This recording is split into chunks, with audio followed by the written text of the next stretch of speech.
Zika Virtual Exam Meeting, Paper 2.2 Management Accounting. My name is Leonard Mwansa, and I'm going to go through this paper with you.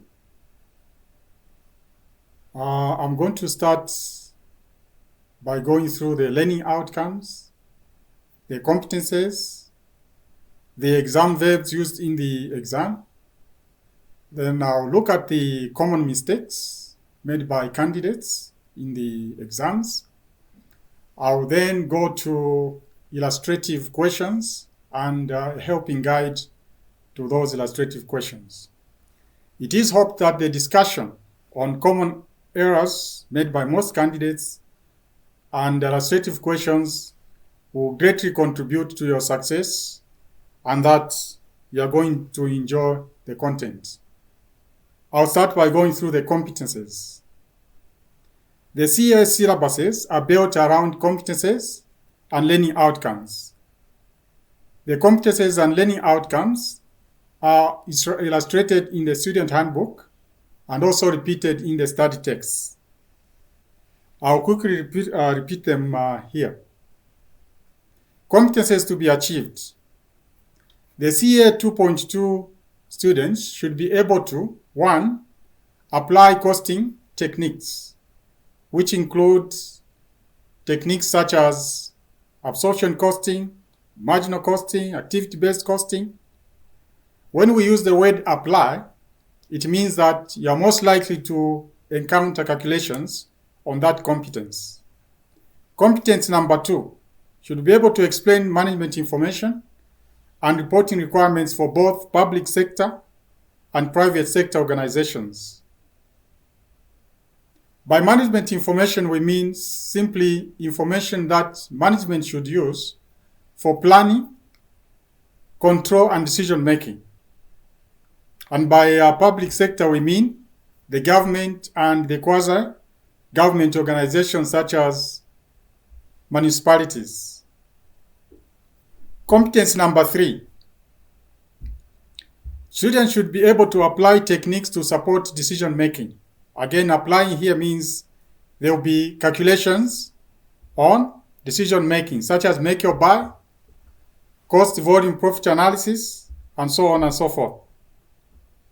Competence number 4, students should be able to apply managerial budgetary control systems, basically variance analysis. Competence number 5, students should be able to determine prices for products and services using cost and other information and advice on product pricing. So to determine prices there, you need to make computations. I now move on to learning outcomes. There are 15 learning outcomes in this paper. And these are as follows. Learning outcome 1. Students should be able to explain the scope of management accounting for private and public sector organizations. Learning outcome 2. Students should be able to identify the general framework of information that management accounting will use to support decision making. Learning outcome 3. Students should be able to explain cost classifications and cost behavior. Learning outcome 4. Students should be able to select and apply appropriate costing methods. Learning outcome 5. Students should be able to select, apply, and evaluate measures to optimize decisions over a range of organization problems. Basically, in this learning outcome, students should be able to deal with problems on limiting factors and product mix. Learning outcome 6. Students should be able to address how organizations can incorporate risk and uncertainty in decision making. Learning outcome 7. Students should be able to identify the role of non-financial issues in decision making. For example, in a make or buy decision, a non-financial issue could include whether the company that is going to supply the items is going to supply them in good time. That's the delivery time. The quality of the items that are going to be brought in. Issues such as space. What will happen to the space that will be left by the items that are now going to be brought in? Those are non-financial issues. Next, learning outcome 8. Students should be able to explain budgeting frameworks and how these match performance objectives. Learning outcome 9.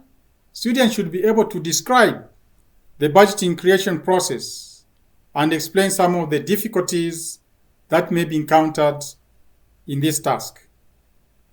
Learning outcome 10. Students should be able to evaluate the different types of budgets that may be employed in an organization. Different types of budgets include zero-based budgeting, rolling budgets, incremental budgets, and so on and so forth. Learning outcome 11. Students should be able to calculate product and service prices using a range of costing methods. And we are likely to look at one of these questions in our illustrative question section of this presentation. Learning outcome 12. Students should be able to prepare and present performance management reports, such as reconciliation statements, flexible budgeting statements or reports. Learning outcome 13. Students should be able to apply flexible budgeting. And as I said earlier, where there is apply, it means that you have to perform computations. They should be able to apply flexible budgeting techniques. Learning outcome 14. Students should be able to demonstrate budgetary control using variance reports and advise management on the outcomes of variance analysis. And lastly, learning outcome 15. Students should be able to advise management upon suitable pricing strategies. Suitable pricing strategies include market penetration, market skimming, psychological pricing, volume discount strategies, and so on and so forth. We'll now move on to some of the common errors that were committed by our students. Before that, let me just look at the exam verbs that are used in the requirements. Then we'll move on to common mistakes. These exam verbs include, or before that, candidates should pay particular attention to the verbs used. Exam verbs indicate what the examiners are requiring the candidates to do. So you are advised to pay particular attention to the exam verbs used in the exam requirements. And these include explain. By explain, we mean students should make clear the meaning or purpose of what they are being asked to do. Discuss means examining detail by argument, bring out pros and cons. Advise simply means to counsel, to inform, or to notify. Illustrate means students should use an example to describe or explain something. Calculate means ascertain mathematically.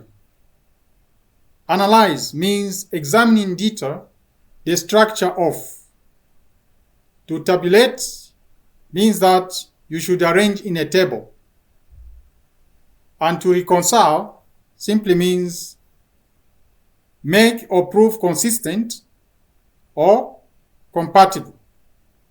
So reconciliation statements are normally found in variance analysis, and or maybe cash reconciliations, receivables reconciliations. So there you are supposed to prove consistent or compatibility. Okay, now we move on to common mistakes.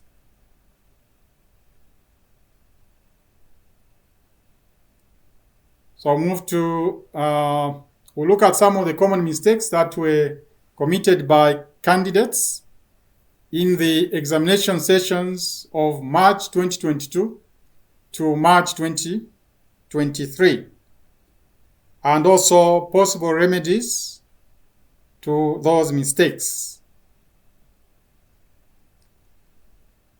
So common mistakes.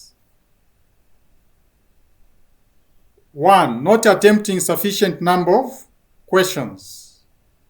By this we mean maybe a paper's got 5 questions and students just attempt 3 or 4 questions out of 5. That was encountered in these diets. Next, leaving a number of subsections blank, like in the September 2022 diet. By this we mean if a question has 4 subsections, A, B, C, D, a candidate simply answers A and D or A and B and leaves out C and D. And of course that means they are not going to maximize the marks by leaving some of the subsections. In budgetary control, comparing fixed budgets with actual results. As we will note later, you are supposed to compare fixed budgets with actual results, not fixed budgets with actual results. And there will be a question that we are going to look at to illustrate this. Avoiding calculations and attempting unwritten parts of the questions. Again, in this area, if you just attempt the written parts, and for you to answer that written part, you're supposed first to do calculations, it means that your written part also will be meaningless, because you are supposed first to work out the written calculations and then base your written parts on the calculations. Next, calculating planning and operational variances by comparing the original budget with the actual results. The correct approach is for you to compare the revised. It could be a revised budget, could be a revised cost, revised revenue, with the original budget, original revenue, original activity. So planning variances, you compare the revised budget with the original budget. Then for operational variances, you compare the revised budget, revised cost, revised revenue with the actual budget. For operating variances, you compare the revised budget with the actual budget. Or you compare the revised costs with the actual costs. Or if it is revenue, compare the revised revenue with the actual revenue. If it's an activity, you compare the revised activity, say revised production volumes, with the actual production volume. That is the correct approach. Next mistake, which was noted in the March 2022 DAT, is failing to explain why planning and operation variances are operated. Good candidates should have explained this by saying, planning variances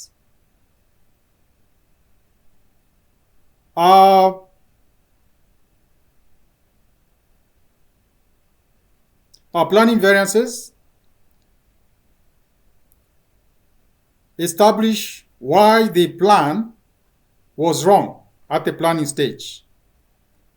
As a result, the variances that arise from planning variances are not controllable. planning variances explain the extent to which the plan was wrong. So the budget holders are not supposed to be asked to explain the reason for planning variances because they are uncontrollable. But on the other hand, operational variances are controllable because they are due to failure by budget holders to operate at the optimum level which was available. Next error, failure to explain why employee participation in the budgetary process is essential.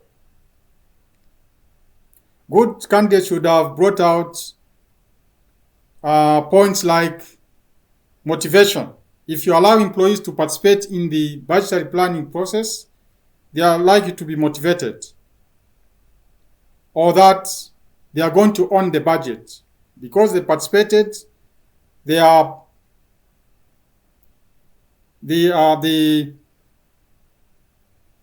were part of the budgetary planning process, so they are going to accept whatever is going to come out of the budget.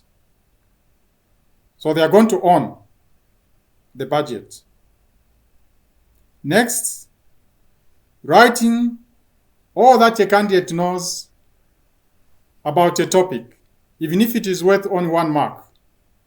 The number of marks on the question indicate how much you are going to write. Failure to explain the problems of performance measurement in the public sector. Some of the problems that could have been brought out here include lack of a cost unit in the public sector. As I mentioned earlier, public sector is basically the government and the municipalities. So cost units are difficult to define in the public sector. For example, when a policeman goes out of the police station and comes back, how are you going to measure his performance? So it's difficult to come out with a cost unit like a kg or ton for the public sector. Other problems include funding, raising finances. A private sector can easily go to the shareholders and get funding, or on the stock exchange. For district councils, they have to depend on the grants from the government. So raising finances is a problem. Those are the problems candidates were supposed to bring out. Next, in flexible budgeting, September 2022, failing to identify variable, semi-variable, and fixed costs. The correct approach here is to use the high-low method for semi-variable costs. Not showing workings in flexible budgeting. Then in process costing, September 2022, failing to calculate the cost per unit and the treatment of scrap.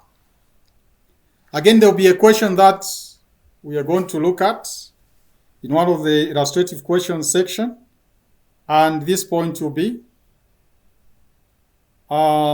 illustrated. Using wrong basis in apportioning overheads. The correct approach is to use the basis which is objective and fair. On marginal costing and absorption costing, failure to reconcile profits. Failure to reconcile profits. The correct approach is to adjust your marginal costing profit by a figure which you get by multiplying the change in inventory times the fixed cost. By change in inventory, we simply mean the difference between the opening work in progress, the closing work in progress, or the difference between the opening inventory and the closing inventory. That will give you the actual profit. That's how we reconcile the marginal costing profit with that of the absorption costing profit. Or you can start with the absorption costing profit and you reconcile it to marginal costing profit. But the adjustment that you need in both cases is the change in inventory times the fixed costs. Next common error, comments on non-financial factors. Most of the candidates were commenting on issues which did not relate to the scenario. So future candidates are advised to read the scenario and then comment specifically on those issues which are in the scenario. Next common error, failure to identify opportunity costs. An opportunity cost is simply the value of benefit sacrificed in favor of an alternative course of action. Again, there is a question in the illustrative section of this presentation where we are going to look at opportunity costs. Next, explaining the ABC technique instead of describing the features of the ABC technique. So future candidates in this regard are advised to read the question carefully. You underline, say features. Next, stating that ABC is easy to understand. To the contrary, ABC is not easy to understand. Candidates, if they know that, say, cost plus pricing is easy, or that absorption costing is easy, then everywhere else, they start as a point that it is easy to understand. But in this case, ABC is not easy to understand and administer. Common mistakes continue, December 2022. Failing to come up with sufficient points asked for. For example, you're asked to come up with 6 limitations, but you just state or explain 2 or 3 limitations. This leads to lost marks. Future candidates are advised to underline the limitations asked for or advantages asked for and proceed accordingly. Next, December 2022, continued question 3 on relevant costs. Very few candidates were able to explain the treatment of relevant costs. A relevant cost is simply a future incremental cash flow. And we have a question to this effect, I think question 2 in the illustrative section of this presentation. That point will be illustrated. Part B, investigation of variances. Candidates listed possible causes of variances. Instead of explaining when to investigate a variance. Causes of variances, for example, if you have material price variance which is favorable, a possible cause could be that you bought the materials at a lower price. That's why you have a favorable variance. For labor, a cause of an adverse or unfavorable labor rate variance could be that you paid workers at a higher rate. Those are causes. But in this case, the question asks for explaining when should you investigate a variance. You should investigate a variance if 1, the variance is material. So you look at materiality of the variance. Or the cost benefit. Is the cost of investigating a variance higher than the benefit? Then don't investigate. When should you investigate a variance? Variances should not be investigated when the costs or when the benefit of investigating that variance is higher than the costs. Or it could be the type. You look at the type of performance standard. Performance standard could be ideal, could be current, could be basic. So if the performance standard is ideal, then you are going to experience unfavorable variances. In that case, don't investigate, because you know for sure that even if you investigate, the variance is going to be unfavorable. Or trend, the variance might be small, but if they are increasing over a period of time, then you should investigate so that you arrest the trend.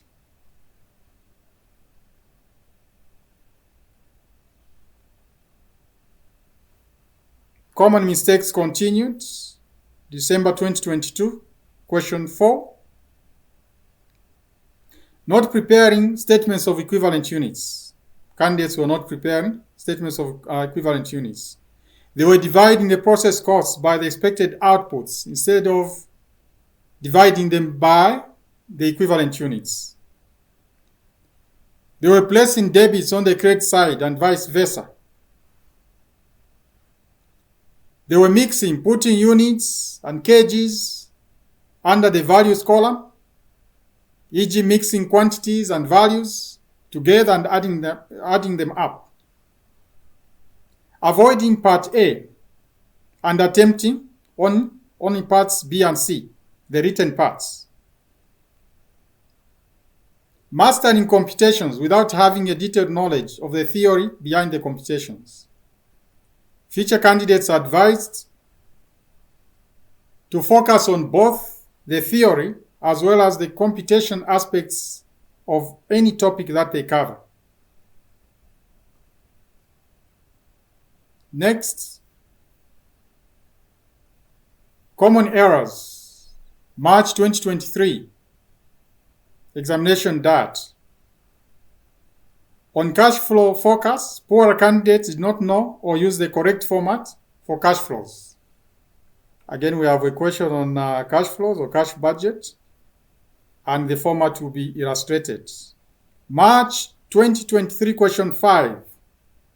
Explaining other types of cost classifications, such as cost behavior, instead of by function as required by the question. The type of cost classification which was required to be explained was that of by function, and not other types of cost classifications like by cost behavior, by element, by standard. Those were not required to be explained. So future candidates are advised to read the question carefully, underline the requirements. At this point in time, we are now going to move to the illustrative questions and possible solutions or approaches to those illustrative questions. Welcome back. I'll go through the illustrative exam questions and possible answering approaches. I shall first go through some exam techniques required on quantitative questions and discursive questions. Importance of workings in quantitative papers. This is very important. In actual working situations, workings are called schedules or appendices. So start practicing now. You should cross-refer your workings to the solutions by numbering your workings or providing them as footnotes. For example, in relevant costing questions, relevant and irrelevant items are explained in numbered footnotes, which are then cross-referenced to the statement of numerical figures. Question 2 in this presentation illustrates this point.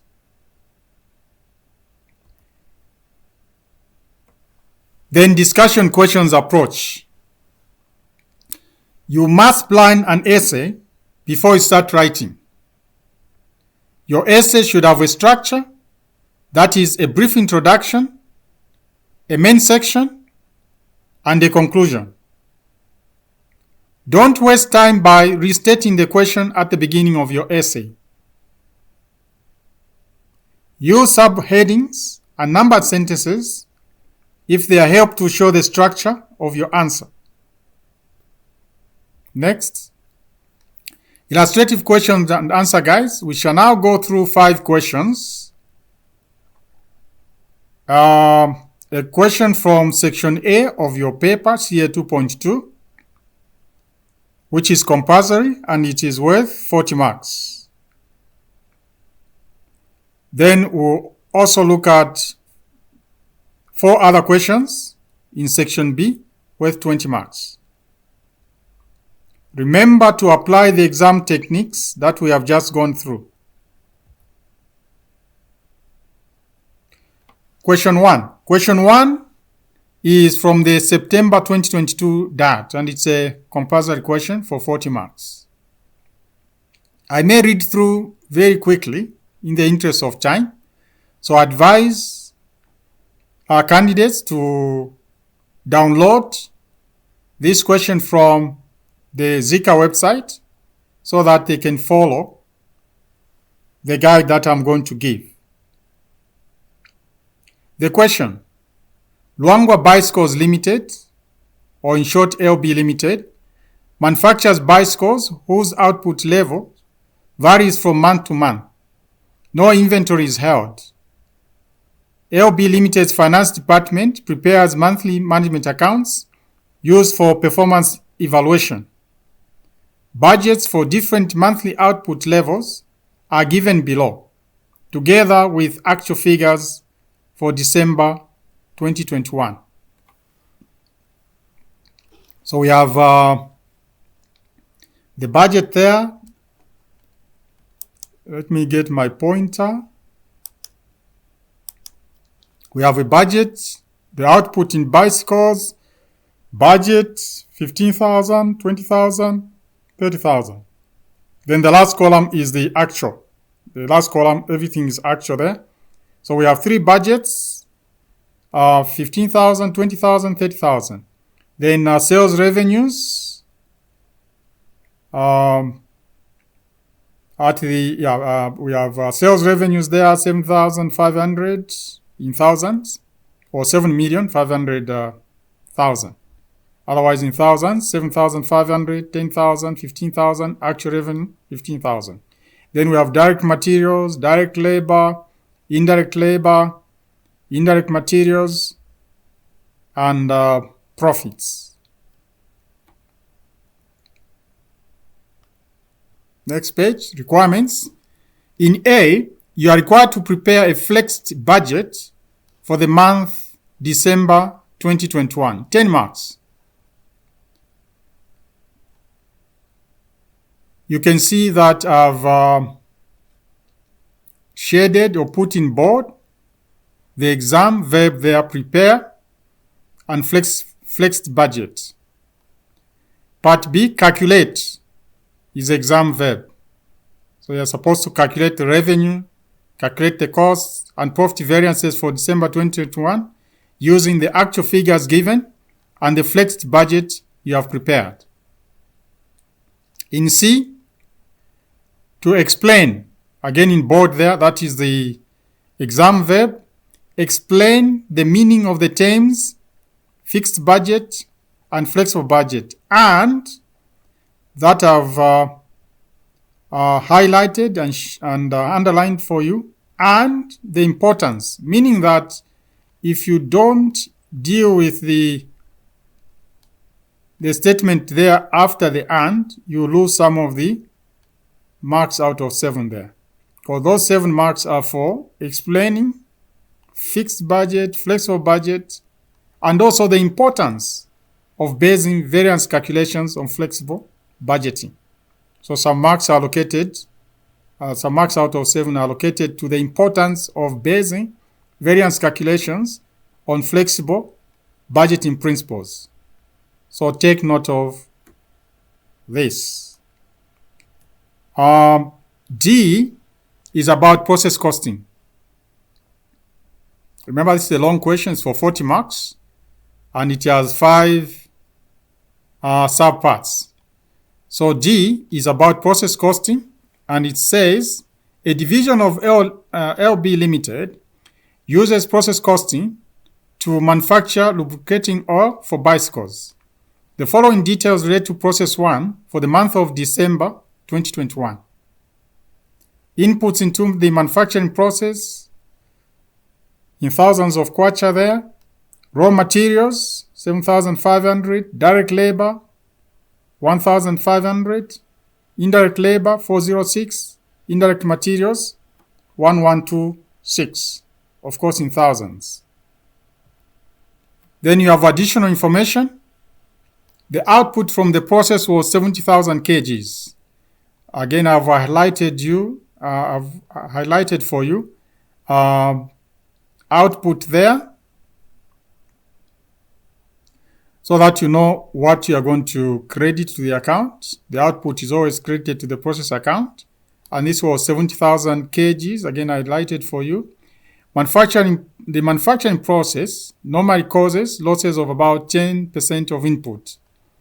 Normally causes, that I've highlighted for you, it means this is the normal loss.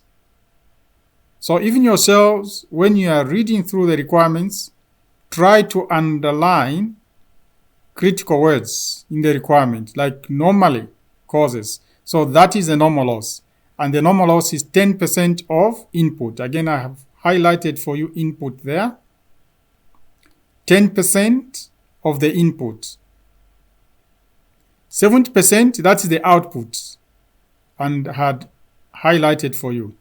If you go to the question, let me go up to the previous slide. The input is 76,500 kgs of raw oil. That is the input. So the normal loss is 10% of this 76,500, not of the 70,000. 70,000 kgs are the output. Okay, continuing there. Next additional information. The defective production is sold as scrap for 200 kwacha per kg. Defective. What is scrapped? Including the 10%, they are sold at 200 kwacha per kg. Next additional information. There is no opening work in progress. So I've highlighted for you there in bold, no opening work in progress, and I underline that. No opening work in progress. When the question on process costing tells you that there is no opening work in progress and or closing work in progress, then it means that the question is slightly easier in the sense that you don't have to deal with equivalent units. It's not in every process costing question where you have to work out equivalent units. If there is no opening work in progress and or closing work in progress, then it means you should not work out equivalent units. Next. Required. That's on part D, process costing. You are required to prepare the following accounts: the process account, the normal loss account, the abnormal loss or gain account, and the scrap account, for a total of 12 marks. So again, I highlighted for you the verb, examining verb, prepare. Prepare the following accounts. We move on to part E. Part E, requirement, you are required to explain, again bold there, explain, examining verb, explain life cycle costing, and outline any 5 benefits associated with it. So once again, there is that requirement after and. It means that out of the 8 marks, some marks are allocated to the after and requirement, the 5 benefits associated with it. Okay. The first part is to explain life cycle costing on the balance of probabilities, maybe 4 marks. Then outline any 5 benefits associated with it, again maybe 4 marks. So if you don't deal with the other part there, then you lose the 4 marks.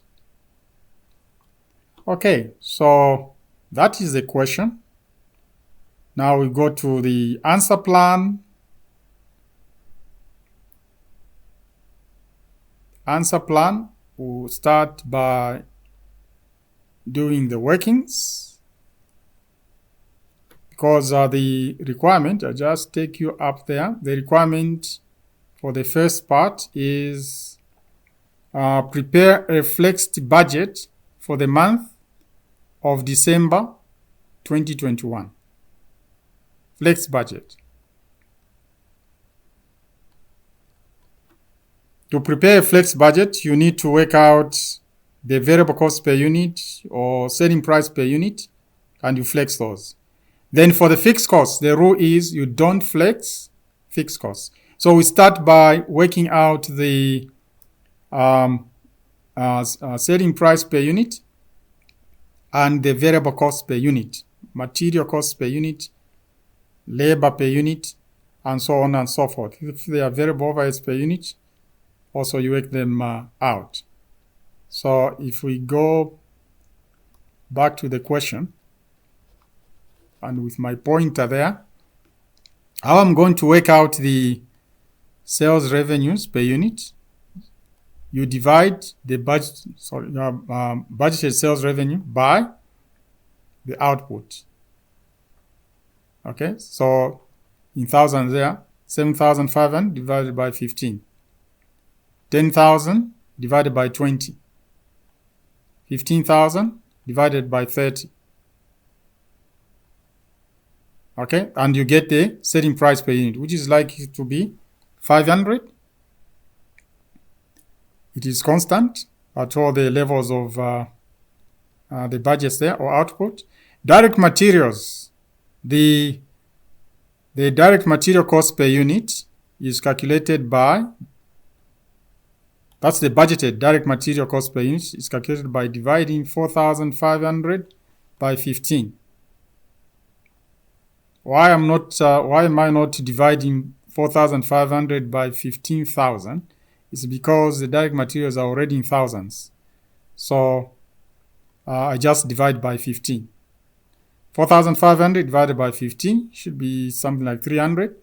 6,000 divided by 20 should be 300. 9,000 by 30 should be 300. Constant. Direct labor, similarly 900 by 15, 1,200 by 20, you get 60. They are constant. And if the cost per unit or selling price per unit, they are constant at all levels, then we say that they are wholly variable. In that case, there is no need to use the high-low method. There is nothing to split. There are no fixed costs there. They are wholly variable. Yeah? 60, 60, 60, they are constant. 300, 300, 300, constant. 500, 500, constant. So you don't have to use the high-low method to separate. There's nothing to separate. Indirect labor, 281, you divide by 15, you get a figure. 315 divided by 20, you get a figure. You will note that the figures are not constant. The figures are not constant. In that case, you have to use the high-low method to split the total cost into variable and fixed. When we move to indirect materials, you will note that the 1125 is the same at all levels of output. 1125 at 15,000, 1125 at 20,000, 1125 at 30,000. So it means that these costs or indirect materials, they are wholly fixed. So again, there is no need to use the high-low method here. There is nothing to split because they are wholly fixed. They are fixed costs. There are no variable costs. And the golden rule in flexible budgeting is that you do not flex the fixed costs. You do not flex the fixed costs. So these will be included under the the flexible budget as they are. You just bring in the 1125. Okay. So I go back then to the workings. The workings that I did. Okay, on slide 36 there are the workings that I did. So as I was saying there, selling price per unit, 7,500 divided by 15, get 500. And it was constant. Direct material, 4,500 divided by 15, get 300. Constant at all levels, so don't use high-low method. Direct labor per unit, 900 by 15, get 60, just as an example. So everywhere else, it will be 60. But when it comes to indirect labor, the figure was not constant. You can test it there. 469 divided by, say, 30, you get a figure which is different from when you divide 281 by 15. So it was not constant, and therefore, you apply the high-low method. It is as simple as that. Candidates get confused. They think just because the question is on flexible budgeting, they need to use the high-low method for every element of cost. No, you only use the high-low method where the cost per unit is not constant at all levels of activity. And this is what is done here. So when we calculate the variable cost per unit, the high-low method simply means the highest cost, 469, divided by the highest activity, 30. The lowest cost, 281, divided by the lowest activity, 15. So we get a cost of 12.53. So that's the variable cost per unit for this indirect labor. Then you split now. You take out the variable cost from the total cost so that you get the fixed cost. Because it means that the indirect labor is semi-variable and you needed to separate the fixed cost from the variable cost. So to do that, you subtract the variable costs from the fixed cost. 469 minus 12.53, the variable cost, times the activity. It doesn't matter which figure you start with. All that you need to be is to be consistent. You can start with 281. You put it there. Then minus 12.53. But when multiplying, you multiply by 15. If you use 469, this side, then you multiply by 30. Because 469 is related to 30,000 activity. If you use 281 in your calculation, then this side you have to use 15,000 because 15,000 is the activity which is related to 281. But you still get the same answer, 93.1 in thousands or 93,100 in full. So that is the working there. Then indirect materials, they are wholly fixed. And I explained that one on the question. Since it's wholly fixed, there's no need to flex it. And put the general rule there, don't flex fixed costs. So this 93,100 is not going to be flexed. In other words, you include it as it is. You don't multiply by the actual activity. Similarly, the 1125, also you're not going to flex it. Okay, so if I go up there, now the solution, part A, so you multiply the 25,000. Actually, that's what's meant by flexing. You multiply the actual results output by the variable costs or variable revenue that you have worked out. So the actual output of bicycles was 25. So we multiply that output by all the figures that are variable. So 25,000 times 500. So the flexed figure is 12,500,000 or in thousand, 12,500. Then for direct materials, you multiply the 25,000 by 300, which you worked out. So 7,500. Direct labor, 25,000 was wholly variable. Multiply by 60, you get that 1.5. Indirect labor, it was partly fixed, partly variable. So the variable part is 12.5 per unit. you multiply by 25. Then the 93,100, as I explained, you just bring it in. You don't flex that one. You don't multiply by 25,000, in other words. So you get that figure. Then indirect materials, you just bring it in as it is, 1125, because you don't flex fixed costs. You just bring it in as it is. So the total cost will come to 10,531.35. And when you deduct the total cost from that revenue, 12,500, you have a flexed profit of 1968.65 or 1,968.65, or in full, 1,968,650 kwacha. That is for the 10 marks. Of course, the 10 marks also cover the workings as well.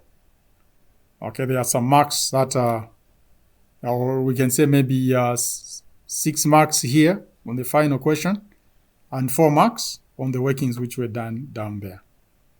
Okay, that is part A.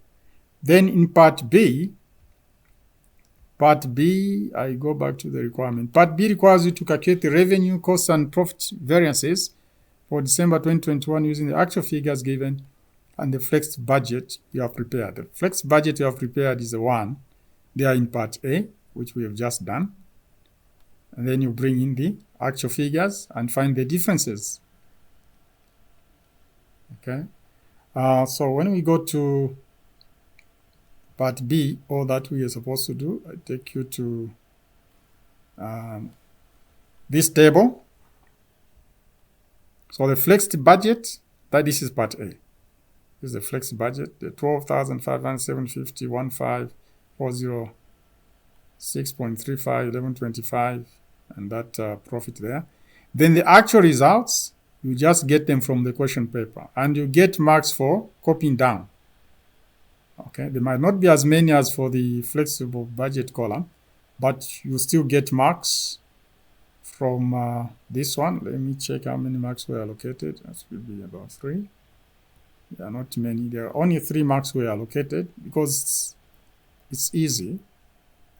You're just getting figures from A and also copying down from the question paper. So no wonder the marks are not so many. There are just 3 marks. But that's what you do. Then you find the differences between the flexed budget and the actual results. Yes. Elsewhere, when we're looking at common errors, we say that students were comparing the fixed budget with the actual results. You don't do that.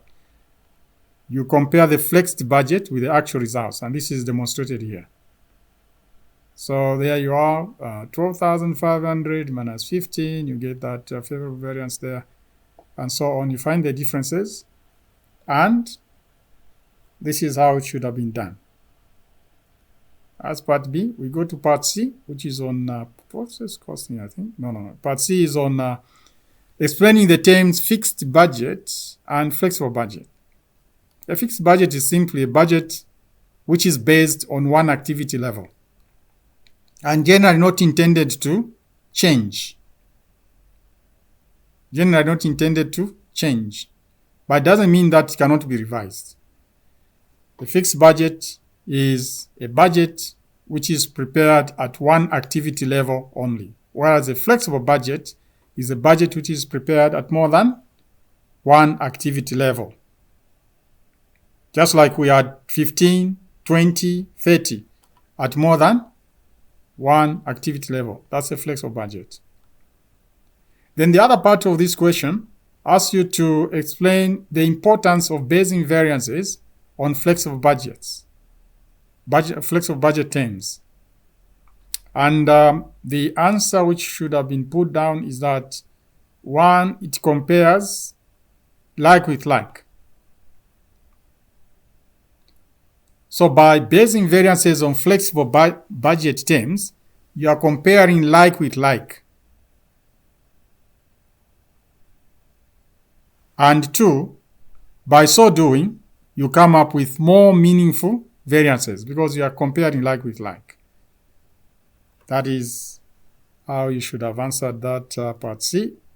We move on to part D, which is on process costing.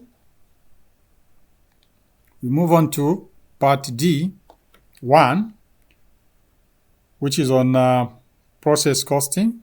I go back and just refresh you on the requirement. The requirement is that you're required to prepare a process account for 6 marks, prepare a normal loss account for 2 marks, abnormal loss account or abnormal gain account for 2 marks, and a scrap account for 2 marks. So the first part, D1, process account.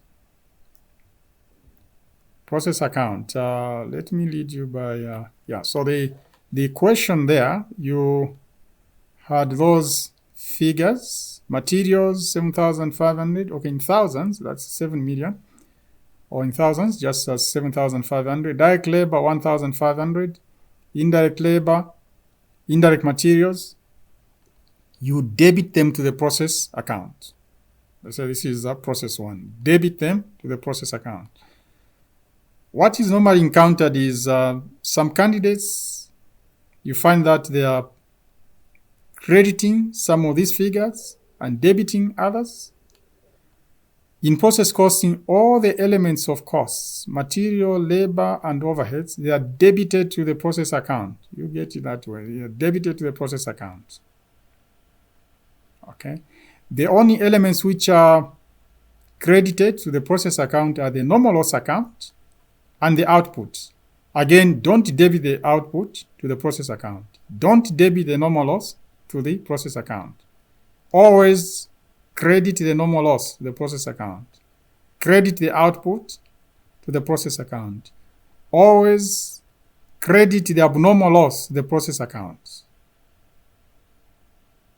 Okay? If you have any abnormal gain, like in this case, we have an abnormal gain, that should be debited to the process account. You don't credit the abnormal gain to the process account. Only the abnormal loss is credited to the process account. And students should note that in any one account, you cannot have either abnormal gain or abnormal loss. You cannot have two at any one time. They are mutually exclusive. So like in this case, we have abnormal gain, so we don't have abnormal loss. So the abnormal gain is debited to the process account.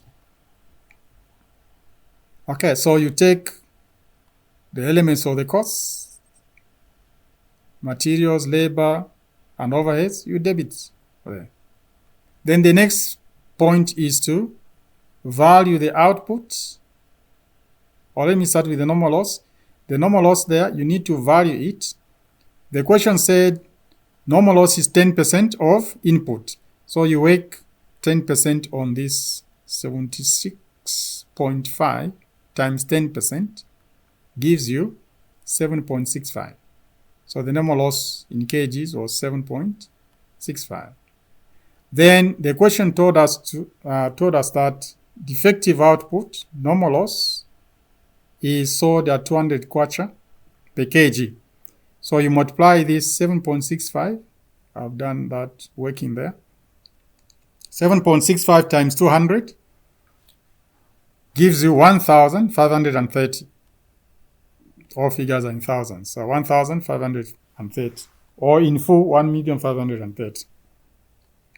So you credit that figure to the process account. When we looked at the common errors or mistakes, there was somewhere where students did not know how to treat normal loss. This is how you treat normal loss. You subtract it from the total process costs. Total process costs. Okay. Now in accounting, when we credit a process or a cost, we are subtracting. So we have credited. That's as good as saying we are subtracting. We have credited that 1530 to the process account. Then the evaluation for output and abnormal gain, you get the evaluation figure by doing this working. Let me just take you down. Go to the last slide on this question. because I didn't have space. So the working, I did it on the last slide. Cost per unit is calculated as total process cost minus the scrap value divided by extracted output. So the total process cost 75 plus 15 plus 406.35 plus 1125, then minus the scrap value, which is actually the 15 that we worked out, or 200 times 0.65. Once you get the figure will be 10, all figures are in thousands, is 10,531.35. Then you subtract the scrap value, 1530. Then you divide it by the expected output. The expected output, as you can see there, is worked out as 76.5 times 90%. Since the normal loss was 10%, it means that the expected output is 90%. Okay, so 90% on 76.5, you get 68.85. And the resulting cost per unit then is 130.7385621. Doesn't mean that in yourself you have to retain all these decimal places. If you want, you can put it to one decimal place and simply 131. Or no decimal place, 131. One decimal place would be 130.7.7. Or two decimal places, 130.74. It doesn't matter. These are just estimates. As long as you're consistent, you can use that figure. Okay, may I use as many decimal places as possible? Okay, so that is the figure, the cost per unit. This is the figure you use to value output and abnormal gain in this case. Okay, so if I go back now to the solution there, so that's the figure you see there, 130.73857. I multiply by 1.15 to value the abnormal gain. I'm putting now a value, because these were just kgs. I put a value on these kgs, and I get 150.35. I say that abnormal gains are debited to the process account, whereas abnormal losses, if they are there, they are credited to the process account. But since we have abnormal gain here, we debit the process account. Then the output is also valued at the same cost per unit, which was worked out.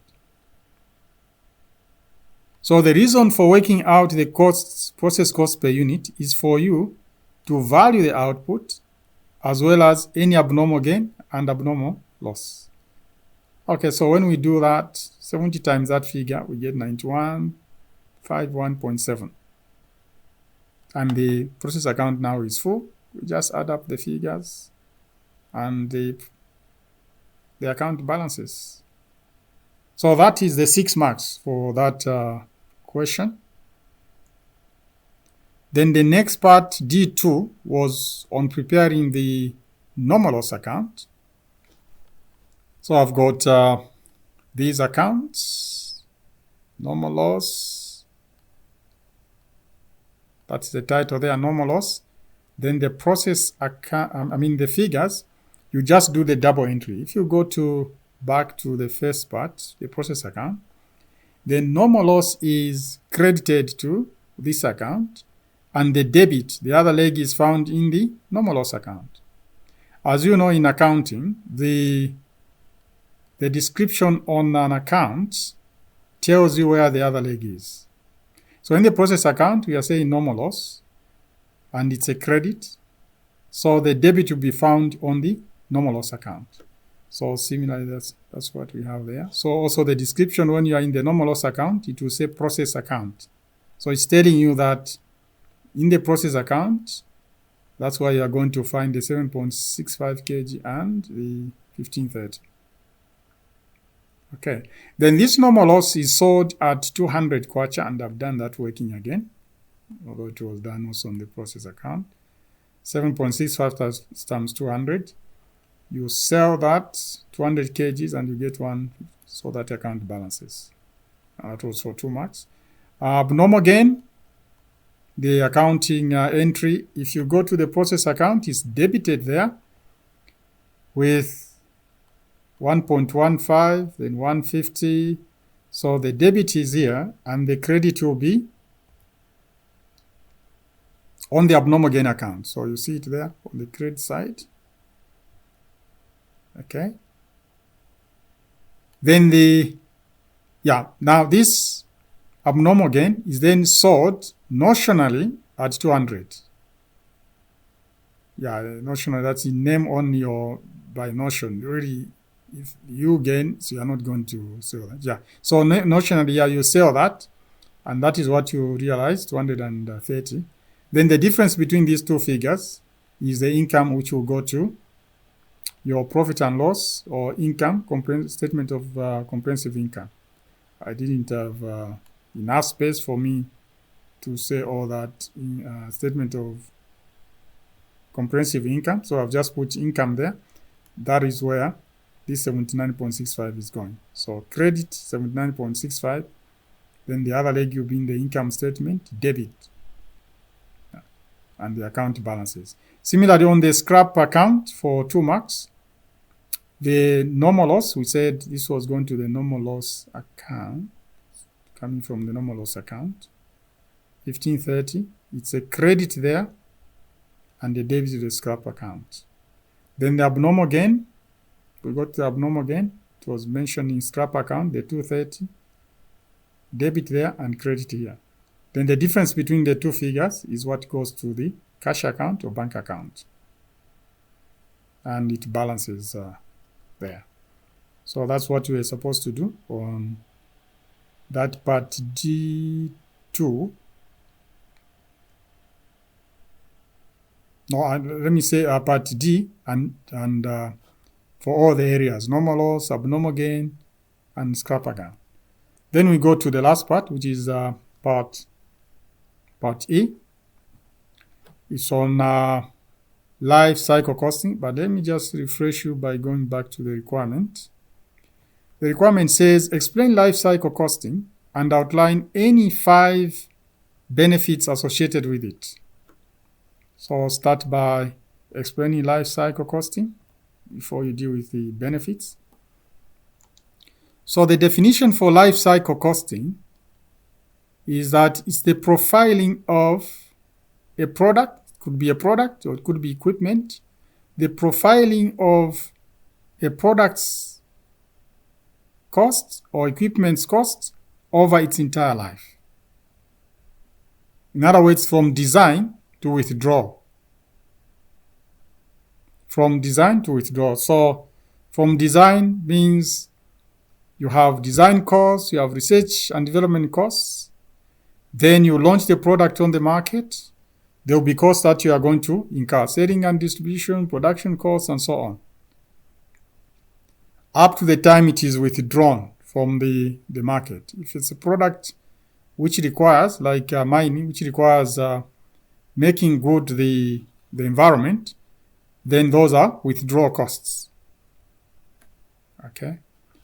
If you take a human being, life cycle costing of a human being would entail that you track all the costs from the time the baby is in the womb, taking oxygen, eating from the mother, all those costs you track. Then when it is born, formula, feeding, and so on throughout school. And when it dies, it is withdrawn or funeral costs, buying the burial site, and so on. Those are like withdrawal costs. That's what is meant by life cycle costing. If you are to cost a human being, all those costs have to be tracked. But it's a cumulative approach, life cycle costing. And this is contrasted with the periodic traditional costing of a product. The traditional costing of a product, as opposed to life cycle costing, is whereby you only start when the product is put on the market, when it is produced. And normally you report it by period. Period 1 or year 1, what are the revenues, what are the costs, what are the profits or losses. Again, year 2 like that. It may not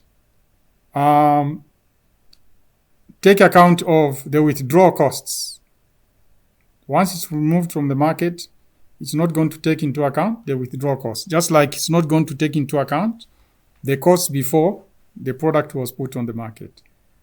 So the traditional approach is the periodic approach, whereas the life cycle costing approach is the cumulative approach. Okay, so that part, I think there were 8 marks there. That explanation probably could earn you 4 marks. Then the other 4 marks is on the benefits, and I said that if you don't answer the other part on benefits, you lose then the other marks, whatever marks are allocated to that part. So the benefits include life cycle costing helps you assess the profitability of the products over its entire life.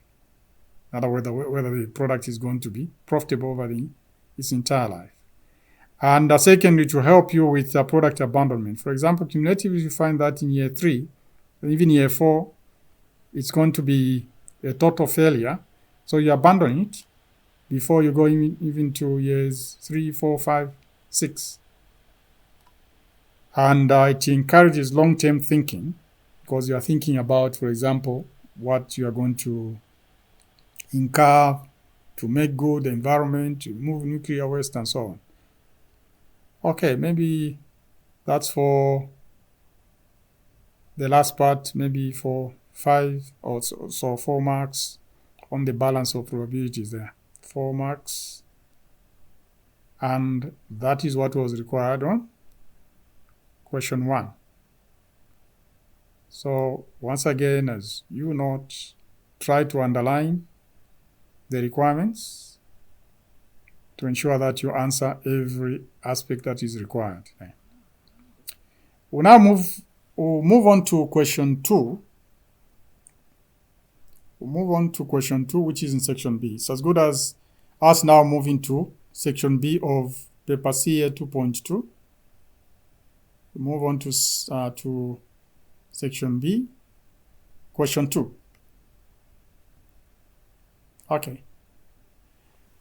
The question is about relevant costing, and when we looked at common errors, I mentioned that that was going to be illustrated. So we move on to question 2 on relevant costing. One other way of approaching these questions, exam technique-wise, is to read the requirements before even read the question. Because the requirement is what the examiner wants. The requirements is what tells you what the examiner wants and not what you want to do. So I can read out the requirement. Go straight to the requirement. It says, prepare a calculation to show the minimum price which you would recommend the company to quote to the new customer. Prepare calculations to show the minimum price which you would recommend the company to quote to the new customer. The exam verb is prepare there. Then minimum price, simply the relevant cost of something. The relevant cost of something is the minimum price. You get it that way. The relevant cost of something is the minimum price. So what you are supposed to do here is to come up with the relevant costs. Assume that no other customer will be found. 12 marks. So for the minimum price, 12 marks. Then B, give reasons. Again, I'll put that in bold. For the inclusion or exclusion, again in bold there, of the items in your computations. Give reasons. So when you now go to read the question, you're going to annotate, or you're going to underline items that you're going to exclude, items that you're going to include. So this is one good way of, or one good reason for reading the requirements, even before you read the question. Because now you'll be focused. When you're reading, you'll be looking into the scenario there, what things should be included, what things should be excluded. Okay, so we go back and read through the question. The question says, a company has completed an order for a customer who has gone into liquidation before taking delivery. The sales manager has finally found a potential customer who will buy the product if certain conversion work is undertaken. Next paragraph, the company has already spent 20,000. I have put that in bold for you. Already spent. This is not from the original. Some of these are highlighting and so on. They are done by myself to bring those to your attention, and that's what you should be doing. Certain things you underline in the question as you read through. The company has already spent 20,000. So this will be a sunk cost. In relevant costing, this will be a sunk cost because it is already spent on the manufacturing of the product. So where they said things to include and exclude and for 8 marks, so you know that this you are going to exclude it. And the following information relating to the proposed conversion work is collected. So we have those costs, materials required at cost 2,000, direct wages for workers were required for that much, variable overhead, 400 depreciation. Depreciation is never ever a cash flow. So whenever you encounter that in cash flows, in relevant costing questions, just know that the examiner is trying to trap you. So it's something to cross out. As you read, depreciation was put there to trap you. So that is one of the things you're going to exclude. Foreman, 150, fixed production overheads. Fixed production overheads also, unless, or fixed costs, unless they are specific or directly attributable, they are irrelevant. So if you are not told that they are specific, then you exclude. We continue. It is company policy to price its products at 25% markup on costs. And accordingly, a price of 32,937.50 would be quoted. Of course, how that figure was calculated is simply that 20,000, which was spent there. We read out that was spent, plus the 6,350. The 6,350 is on the just previous slide there. You can see the 6,350 here. Then this 6,587, I think is a figure, not that I think it is a figure, which you get when you, it's a profit markup actually, when you calculate 25% on 20 plus 6,350. I can do that for you. Let me go to a pointer, get a pen. So yeah, 20 plus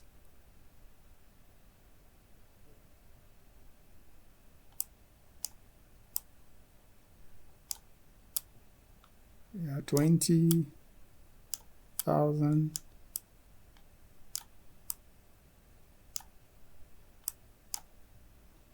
plus 63. Oops.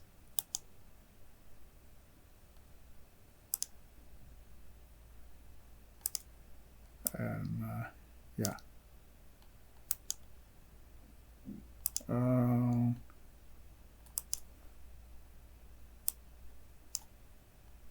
Yeah, plus that's 65.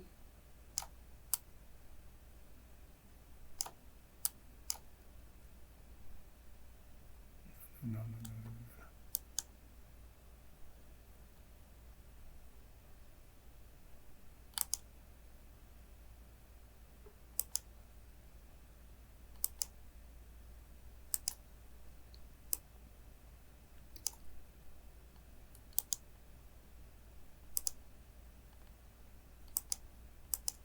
Yeah, 63.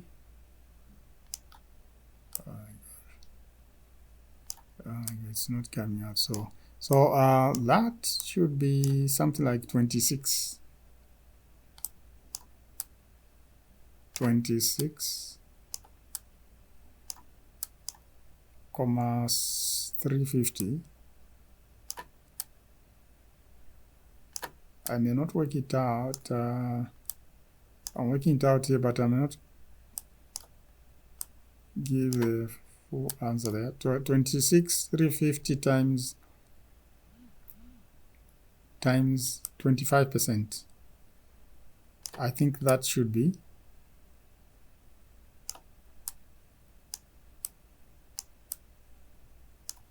that very figure. That's the 65. So that's where it came from. 65, 87, 587.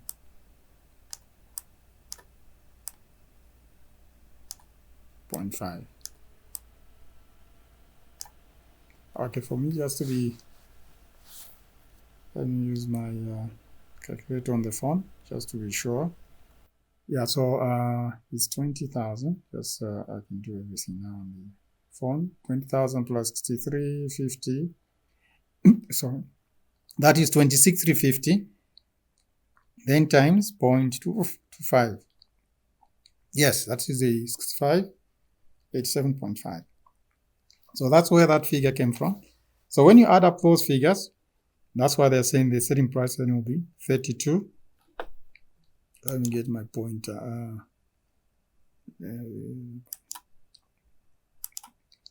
Yeah, so that's a 32,937 there.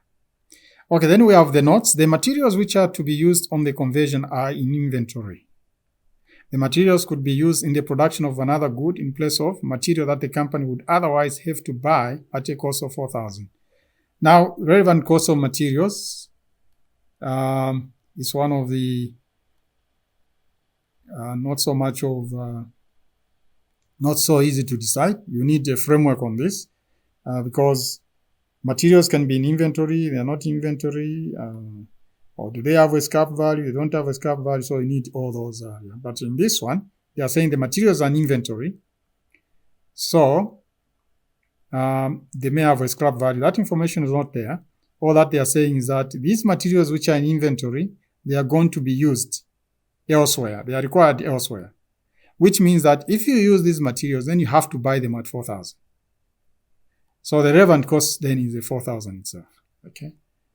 I move to note B. 4 workers would be required to complete the conversion. So I'll put that in bold for you to track.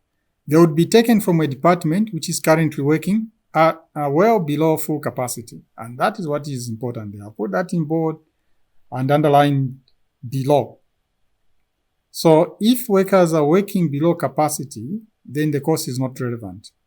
Because it means that, or the implication is that they are just sitting. So when this work came up, they were just taken from where they were sitting or where they were not doing much, and they came to work that side or to help. So they are not going to get any extra income. That's why elsewhere there you've been told to explain why you are including a figure, why you are not excluding. So this is what you're going to explain. Because they are not working at full capacity, they are not going to get any extra income. Therefore, this cost is irrelevant. Which cost is this? If we go up there, the cost for the 4 workers is 2,000. So that cost is not relevant there. Yes, they estimated that they'll pay them. They're not going to pay that one. It's 0 there. Okay, so I go back to the next note, note C. The conversion work will require the use of machinery, which cost 20,000 8 years ago. Use of machinery cost this is the past cost. Because relevant costs are future incremental cash flows. So this 20,000 was incurred in the past. It's not going to be relevant to this question. It has an expected life of 10 years, even the life, whatever, 8 years ago, life, 10 years, they are irrelevant in decision making. Depreciation is charged on a straight line basis. Depreciation is never ever a cash flow. Okay, as I said, it's just a trap. It's never ever a cash flow. Relevant cost is about cash flows. Even the depreciation methods, straight line here or reducing balance or sum of digits, realization method, annuity depreciation, all those methods are also not relevant. So take note of this. Whatever methods are given to you, depreciation, they'll be relevant. Those are just stories. Next, note D, the conversion will be supervised by a foreman who is currently employed by the company. Currently employed. I've put that in bold for you. Currently employed. The foreman receives a salary which is equivalent to $1,500 per month. It is estimated that the conversion will occupy 10% of the foreman's time. This is also irrelevant. Why? Because the salary is not going to increase. The guide for relevant costs is that a cost should relate to the future, it should be incremental, that should change or decrease, and it should be a cash flow. Now, this salary for the foreman is not going to change. If they had said that they were going to give him an extra amount over and above 1,500, because he's also going to supervise this new work, then we're only going to include that extra amount. But here, he is not. Okay? It will occupy 10% of the foreman's time. So the person who estimated that on the question, you see that 10% of 1,500, 150, it is put there. I go back to the question. There it is, foreman. The cost is put there. It's not supposed to be there. So here actually to be 0 when we answer the question, because he's not getting. We are using the principles of relevant costing. He's not going to be paid anything extra. So that is irrelevant there. Note 6. The original customer had paid a non-returnable deposit of $3,000. Again, had paid in bold for you. So this is irrelevant also. It's revenue, quite all right, a cash flow, but it was paid, or it relates to a previous decision, the original customer. Okay, what you have to consider is what you're going to do for the new customer. The original customer, that income that you received is a sunk cost. It's a bygone. It's spilled milk. So note F also is irrelevant there. Remember, there are 8 marks for you to state whether a cost is relevant or not. Otherwise, you lose those 8 marks. So that is the reason to give for that 3,000. And finally, note G. It is company policy to charge production with a proportion of general fixed overheads at an absorption rate of 40% of material costs. It is company policy to charge production with a proportion of general fixed overheads. Underlined for you there in bold, general fixed overheads. If the fixed overheads are general, then they are not relevant. In the sense that they are covering other areas, not just this product. And unless fixed overheads are specific or directly attributable to the product you are dealing with, to the contract, it is relevant. So this general fixed overheads, and on the question, if we go up there, it is 800. This one is irrelevant because it's general.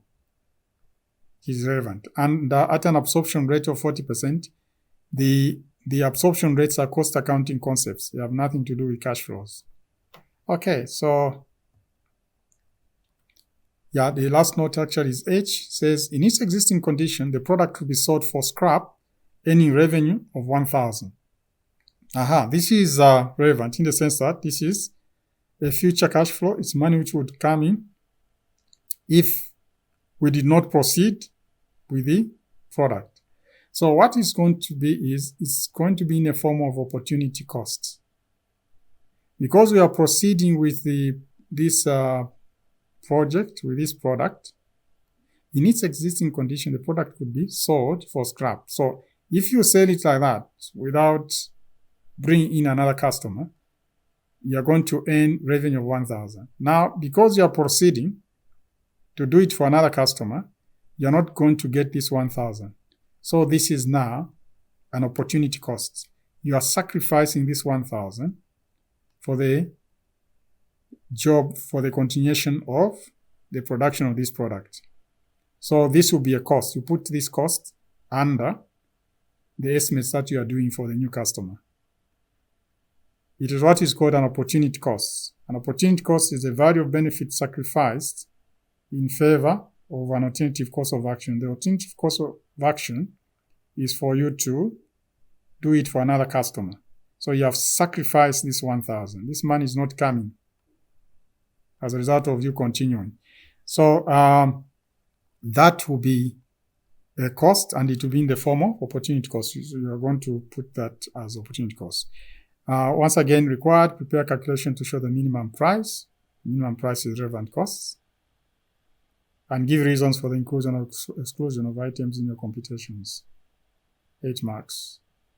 Okay, so in terms of a guide, I'm saying read through the requirements, read through the question twice. Exam verbs are prepare. This question examines relevant costing, and the relevant cost is a future incremental cash flow. Some of these things I've been referring to them. So fast track, we move to the next slide. So only revenues and costs which relate to the future, increase or decrease, are, as a result of the decision, are cash flows. Okay. So as you read through the question, note down the relevant costs, that's FICs, and irrelevant costs, not FICs. So I mentioned this even as I was reading through. Note down as you read through the question, especially that part B for 8 marks requires you to state why you are including a cost, why you are excluding a cost. In your answer, state why a cost is relevant or irrelevant. I think all these things I've mentioned them. The selling price or profit is irrelevant. Selling price is irrelevant there, 32,000, because the question is not asking you to come up with a selling price, but just the relevant costs. Then profit is relevant also. The 658 something is relevant because it's a financial accounting concept. And the 20,000 kwacha is a sunk cost. It was spent well before you started the project. So that's the format there, the answer plan. That's the format. Material 1, under note 1. 4,000 is relevant. I'll just go quickly through this because I was explaining. Labor, you put 0, it's irrelevant because those 4 employees, they are not busy. They are still going to be paid within the salaries that they get. Variable overheads, almost invariably. Variable overheads, nearly no questions on relevant costing, they'll be relevant. They are going to be relevant. You include that one. Depreciation, I've been saying several times, not relevant, so put 0. Foreman, 10% of his time is not going to get any extra, so also 0 there.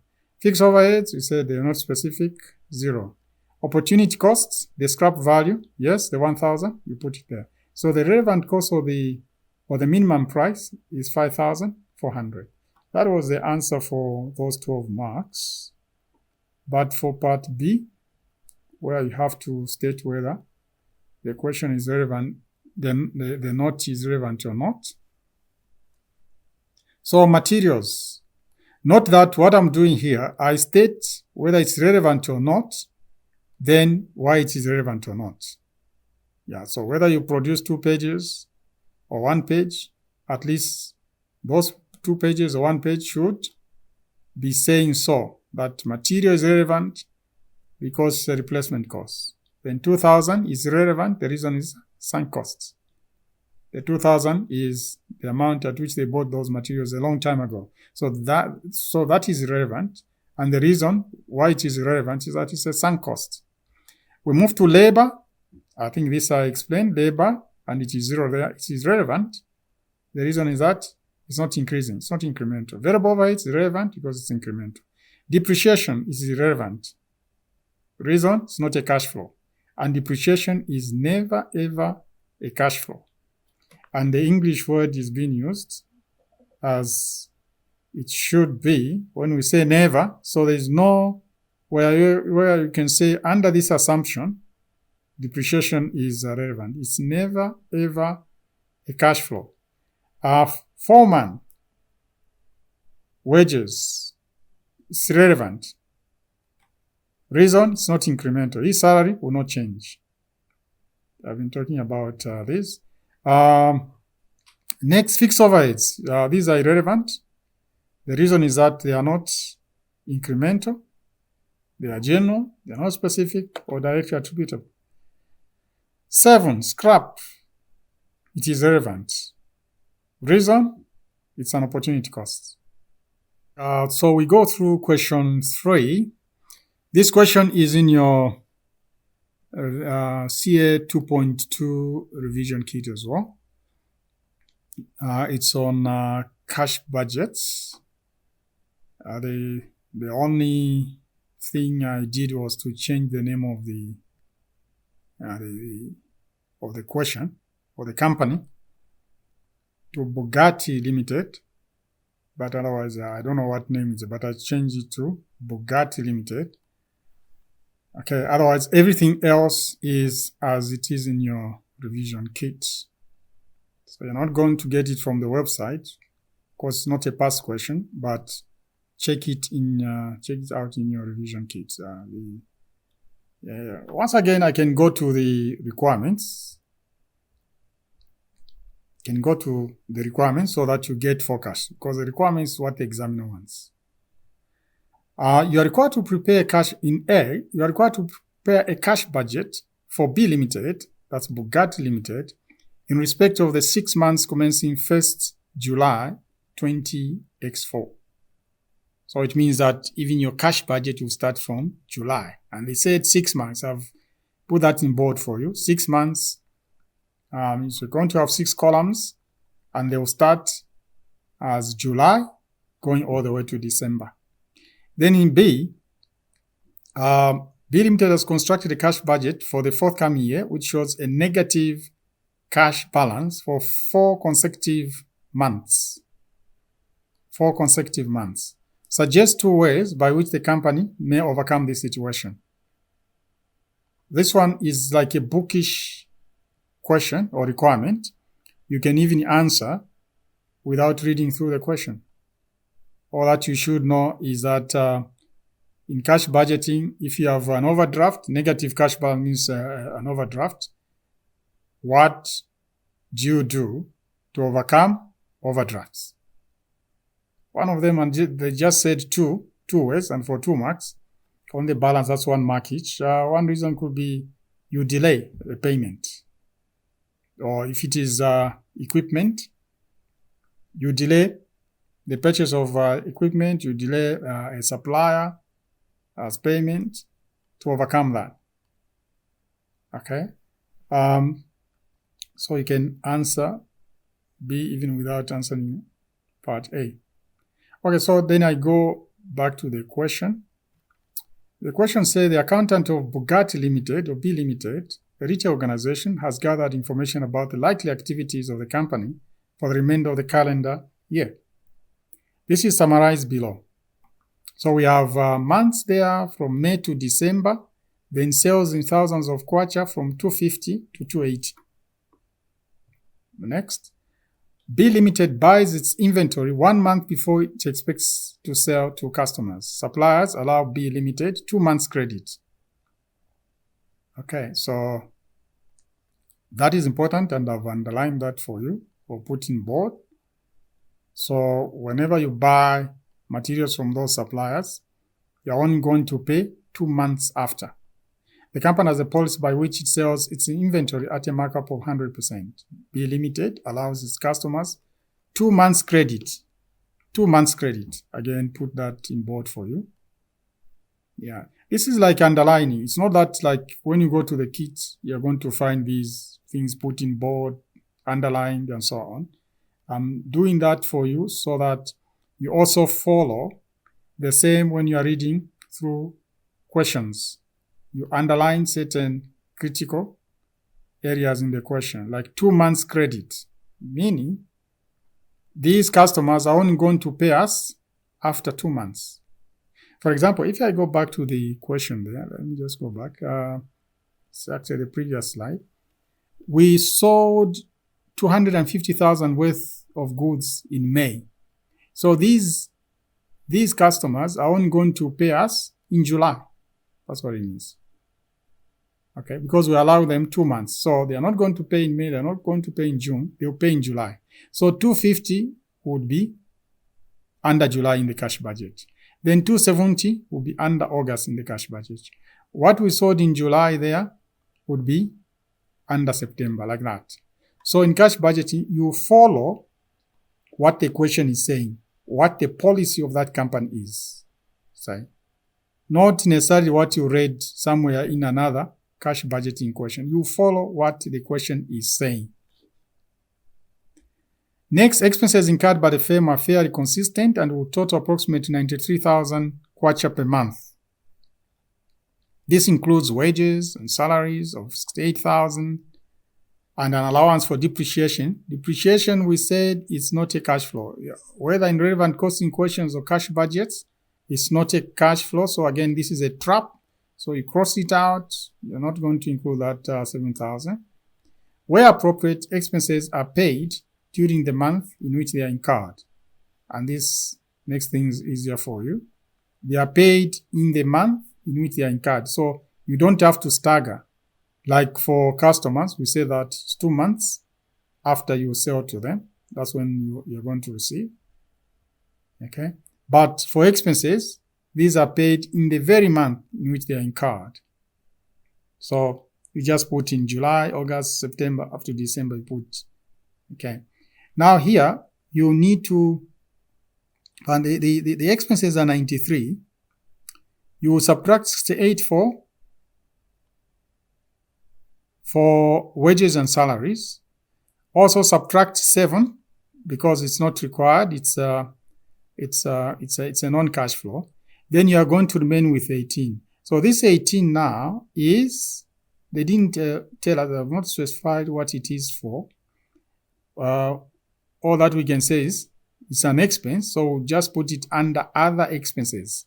The 18,000 will be under other expenses. The 68,000 is wages and salaries. You put 68, since they are paid in the month in which they are incurred, put 68 under July, August, September, October, November, December. Similarly, 18, the description, just say other expenses and put it under July, August, September, all the way to December. Okay. Next, B Limited expects to buy new non-current assets costing 340,000 during September. So they are buying a non-current asset in September. This will be paid in the same month. So I put that in bold. In the same month. So it's an outflow. It's a payment. So put it under payments in September, in the month of September. This will be paid, and during this time, a bank loan of 7,000 will be received. So there's a payment, then there's a receipt. So put the 70,000 bank loan in September, but under receipts. B Limited, Limited's company tax liability of 360,000 in respect of its financial year ended 31st December 20. B Limited's tax liability of 360,000 in respect of its financial year ended 31st December 2023 is due for payment 9 months later after this date. Okay, so tax liability is an outflow. You are going to pay 9 months afterwards. So 9 months after 1st December. 1st December is as good as 1st January 2024. So 9 months into that means in September, that's when you're going to pay. September 20x4. The company expects its bank balance at close of business on 30th June 20x4 to be overdrawn by 37,000. So overdrawn, that's an overdraft. That's an overdraft. Your budget is starting from 1st July. So what they are saying is on 30th June, the overdraft is 37. So brought forward to 1st July when your budget is starting. So that will be the opening cash balance on the cash budget.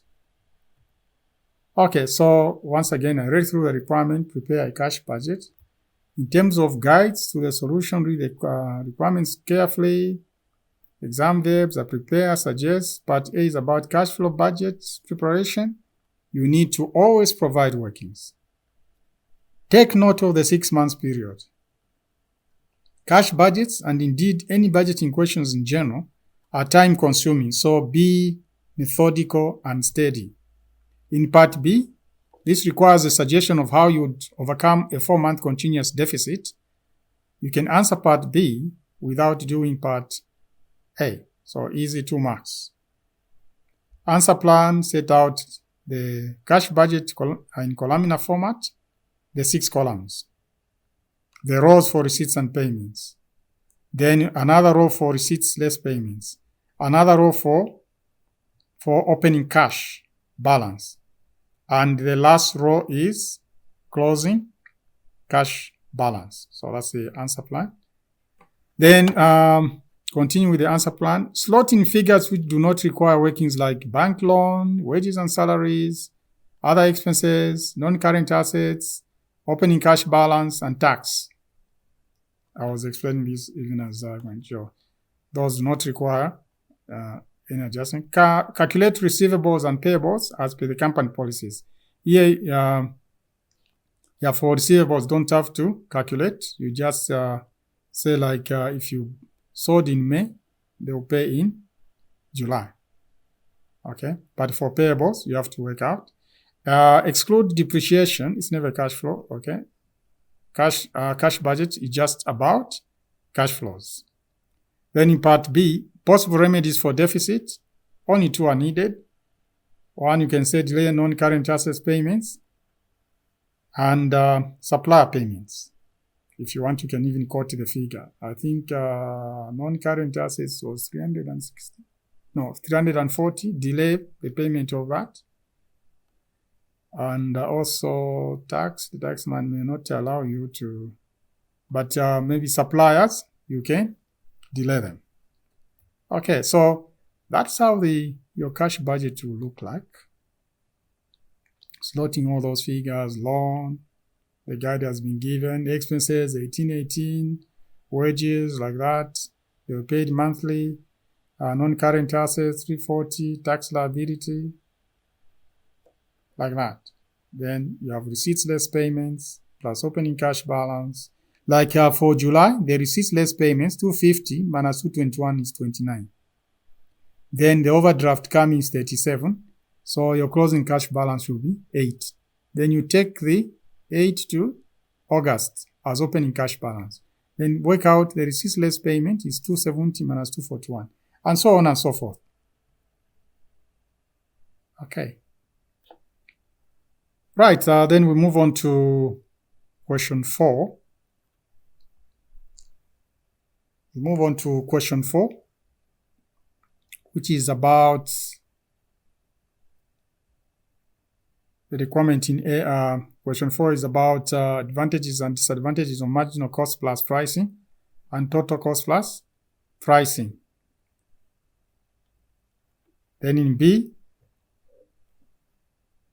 you are required to calculate the full cost per unit for each product using K Limited's current method of absorption costing. So in B, we can say that it's about the full costs for each product using absorption costing.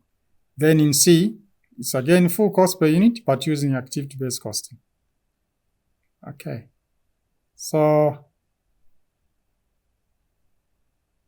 in terms of the question, K Limited manufactures 3 products, W, X, and Y. Each product uses the same materials and same type of direct labor, but in different quantities. The company currently uses a cost plus basis to determine the selling price. So currently, that's what they are using. This is based on full cost using an overhead absorption rate per direct labor hour. Okay, that's what, not machine hours. When you go to the question, there'll be machine hours as well. But in this case, it's just direct labor hour. That is the method that we're using. The managing director is concerned that the company may be losing sales because of its approach to setting prices. He thinks that the marginal costing approach may be more appropriate, particularly since the workforce is guaranteed a minimum weekly wage and there's a 3-month notice period. The requirement, given the managing director's concern about Care Limited's approach to setting prices, briefly discuss the advantages and disadvantages of marginal cost plus pricing and total cost plus pricing. 6 marks, on average 3 marks on each for marginal costs plus and total cost plus. Okay, so in terms of just on that part, in terms of the answer plan, read through the requirements. By so doing, you will know that some parts are easier to answer than others, like part A. It's just advantages and disadvantages. And you can start with that. Exam verbs, discuss, calculate, explain. This question looks daunting at first. However, there are a number of parts where marks can be scored independently of your ability to do every section. So allocate your time according to the marks in total. This question is worth 36 minutes. And for the sub parts, like part A is for 6 marks, so you only take something like 10.8 minutes. So answer plan, this part requires you to compare and contrast marginal costs plus marginal cost plus pricing and total cost plus pricing. Start with definitions. For example, marginal cost is where you add up all the marginal costs or variable costs, then plus a markup. Total cost is where you add not only variable cost but also fixed cost, then you add a markup. That's a definition. Then discuss the advantages and disadvantages. Don't write all you know because you lose valuable time. Remember, only 10 minutes there and the marks are only 6. Make concise points and keep to short paragraphs to make it easier for the marker to read what you have written. Okay, in B, calculate the full cost per unit using absorption costing. Direct material and direct labor costs are per unit are given. So just work out the overhead cost per unit using the formula. Overhead absorption rate is equal to total budgeted overheads divided by total direct labor hours, then times the hours per unit per product. Okay, and I've tried to work out there. Your total overheads are 1,044,000. Where am I getting that? It's if you go to the question, it is here. It says, in addition to the above costs, Care Limited incurs annual indirect production costs. Indirect production costs, that's another name for overheads. So this is the 1,044,000. So this is the one you use here. Yeah, then you divide by the hours, the total direct labor hours. And how you do that, you multiply the output, 15,000, 24,000, 30,000, by the hours per unit. If you go back to the question, that's the output, budgeted annual production, 15,000, 24,000, 20,000. Okay, now the hours are not given directly. You have to derive that. The question says direct labor is equal to 10 kwacha per hour. So if that gives you 40 for product W, it means that the hours are 10 times X is equal to 40. So the hours are 4. In other words, you divide these figures. 40 by 10, 4 hours. 30 by 10, 3 hours. 50 by 10, 5 hours. So these are the hours here. 435 times the number of units would give you total labor hours of 232,000. So when you divide 1044 by 232, you get a rate of 4.5 per direct labor hour. And this is what you bring now in the solution here. These are given. The direct materials are given. Go to the questions are given. And you bring them in. You get marks also for not even working out. So your prime cost is 75, 80. A prime cost is simply the addition of direct material, direct labor, and direct expenses, if any. So that's a prime cost. I'll put it in bold there because when we come to the part C on ABC, these are the same figures that will be used. You don't have to calculate again. Okay, then the overheads, the way they were worked out, this rate was worked out, 4.5 per direct labor hour. Then you just absorb 435. And you get 18, 13.5, 22.5. Therefore, the full cost per unit is 9388.5 and 102.5. This is for how many marks? You go to the question. Oh, it's just 4 marks actually. Because some of the costs here, you just have to plug them. The only working is for overheads. No wonder the marks are few. But for part C, the full cost per unit, and also comment or contrast.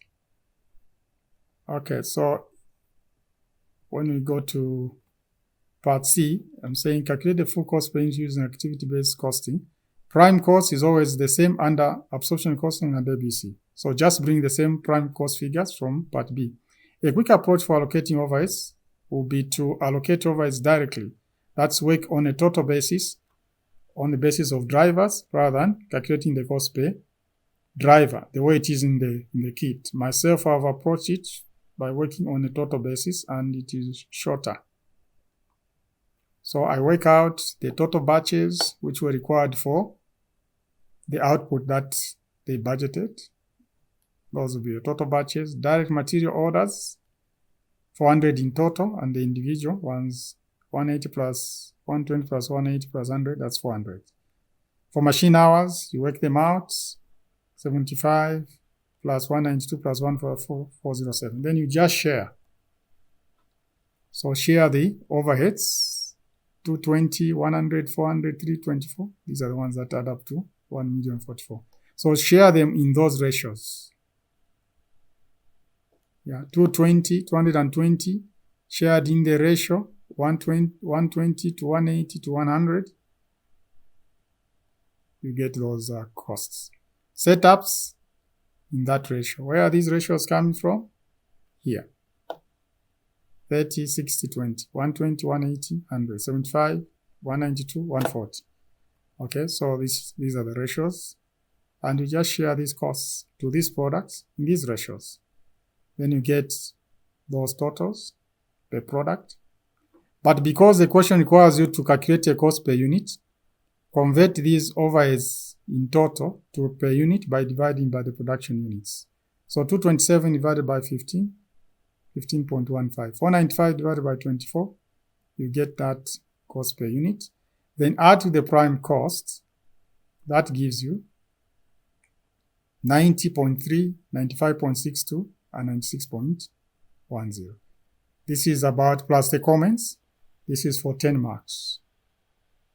This is for 10 marks. This question is in your revision kit. You can counter check the solutions and the approach. Then the last question, question 5, is also in your revision kit. Okay, the one adaptation is on part B, where I brought in explanation on market penetration and market scheming. Market penetration, market scheming. But part A is as per your requirement in your kit. The question simply says, G Limited, the manufacturer of computer games, has developed a new game called Action Accountant. This is an interactive 3D game. So I've underlined this new game and so on, because one of the pricing strategies is market scheming is applied to new products. So new game, and is the first of its kind to be introduced to the market. G Limited is due to launch the AA, or Action Accountant, for the peak selling season. G Limited has been using traditional absorption costing system to calculate costs and price its products. The management accountant believes this is inappropriate for his company and is arguing for a new approach to be adopted. Required, as management accountant of G Limited, discuss the principles of the following techniques and explain how it could have been applied to product A. Life cycle costing, target costing. Explain market penetration and market scheming. Okay, so in terms of the guide, answer plan, read the requirements, then answer the question. Underline keywords, developed new products, been using traditional absorption costing and pricing. Yes, that will lead you to, Then exam verbs are discuss and explain. Apply. By apply, we mean refer to the name of the company, refer to the information in the question, and other things in the scenario, like the new product AA, keep on referring to them. That is how you apply. And this is even important for the higher courses, like at the advisory level, business strategy papers. You have even scenarios of, say, 3 pages. So you have to keep on underlining this, the information you're going to use from the scenario. So this is a good start here. So this question requires standard explanations. If you link the material in sufficient detail, the question is straightforward. The answer plan, define LCC. We looked at LCC in question 1, part E. Okay? The profiling of a product over its entire life, if it's equipment over its entire life, and so on. Its a cumulative approach, and so on. So for LCC, this part was also in question 1.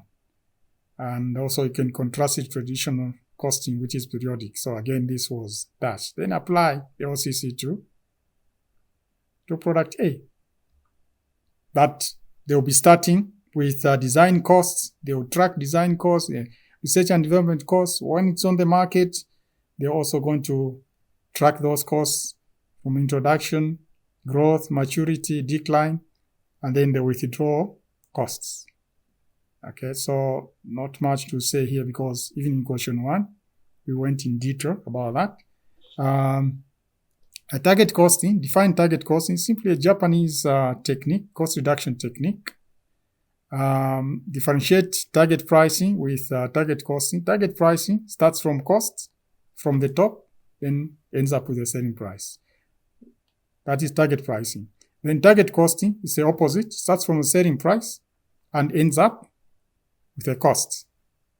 In terms of application of target costing to the AA product, you would say that the selling price would be derived from market research, or if there is a similar product which has a price, they will use that price because target costing starts with a price. So they will use that price, then they will subtract the profit margin. The profit, the return on capital employed is set by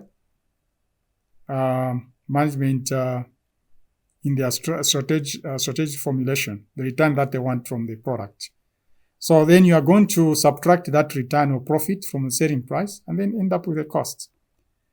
That cost may be higher than the target cost, or the estimated cost might be higher than the target cost. So what you will do then, the difference is called the cost gap. Use cost reduction techniques like value analysis and value engineering and reduce that cost. So you apply it to product AA. That if the estimated cost for AA, keep on referring to the product, keep on referring to the information. If the estimated cost for AA is higher than the target cost, then they will use cost reduction techniques to bring it in line. Then part B is simply explanation of market penetration and market scheming. Market penetration is a low pricing strategy, and it aims at growing the market. Those are the 2 key things that you need to bring out, whatever you are explaining, whether it's in several pages or what. You have to bring in the fact that it's a low pricing strategy, and the aim of that strategy is to grow the market. So you're not so much focused about profit, but to grow. Market scheming is a high pricing strategy, normally applied to new products like the AA, and the aim is to recoup investment quickly, to cream off the milk, the butter, before others come into the market, normally applied to new products. Okay, that is the approach on this question. I just hope the examination approach, tutorial notes and helping guide have helped you to follow the calculations and the explanations in doing these questions. For full solutions, check the Zika 2.2 revision kit and the Zika website. Good luck in your forthcoming exams. Thank you for listening.